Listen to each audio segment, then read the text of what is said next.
O'Connor, this is to advise the House that this is a split call. I call the Honourable Damien O'Connor. Thank you very much, Mr Speaker, and I'll speak briefly on this bill. This is a very important bill for provincial New Zealand. There are many building owners and business people out and around New Zealand who are fearful of what this bill might deliver for them. It could be termed a risk management bill, Mr Speaker, because as the poor people in Christchurch know full well, you can't guarantee anything, absolutely. And we are in a country, the Shaky Isles, and it is inevitable that we will have earthquakes in the future, and we have an obligation as a parliament to try and reduce and, if possible, to prevent any harm occurring in the event of another major earthquake. It is, however, virtually impossible to do that.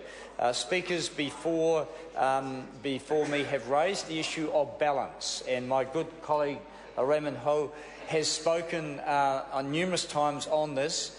The bill, as the government has presented, could potentially cripple many hundreds and thousands of small businesses up and down this country. I am speaking to them on a regular basis, Greymouth, Motueka, two towns in particular where we have many buildings that are way below code.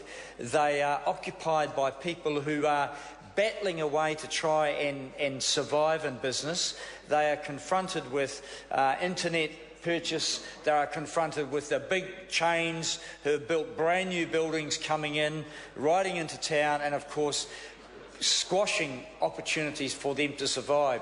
The last thing that they need is to be confronted by an unaffordable situation around their tenancy. I spoke to a person closing down a business in Motueka, a sports store, who's still got 18 months to run on their lease, have to try and find someone to sublease to. It's in a building that needs a lot of work doing to ensure that there's protection of the people who come in to buy and the staff in that building. A real dilemma, and there will be, as I say, thousands of people around the country like that. We have to trust that the Select Committee, and I'm sure that the Labor members from this side will do their very best to get the right balance, and I know that will be important. I would like to take the opportunity to just mention the heritage buildings, and there's one in particular in Hokitika, and it's St Mary's Catholic Church. And I have to mention it because I had the very sad occasion of a dear friend and a stalwart, Jim Keenan's funeral.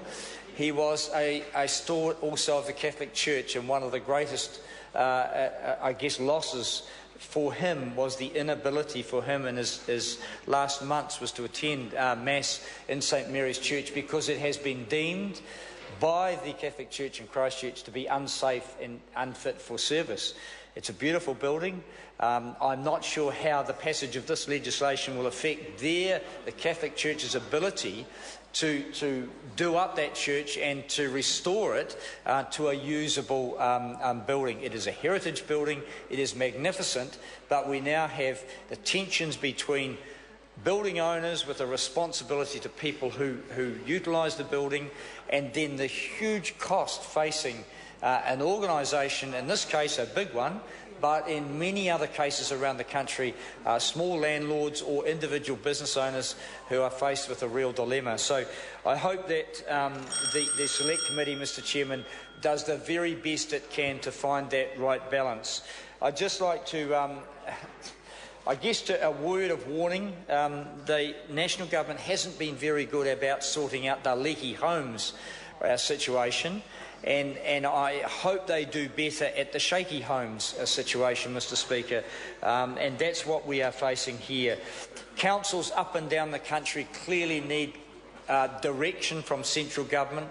They're doing their best and taking their own initiative to delay some of the implementation timelines that have been laid down, but they're not sure what legal liability that then would occur if there was a terrible situation of another major earthquake in any one of those towns. So we need clarity for the councils, we need clarity for the building owners, but more importantly, we need some security and protection for the business people who already have their backs to the wall in terms of provincial New Zealand.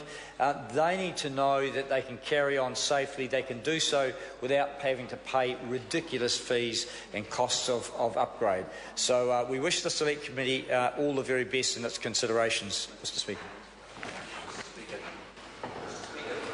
Mr Speaker. I call the honourable member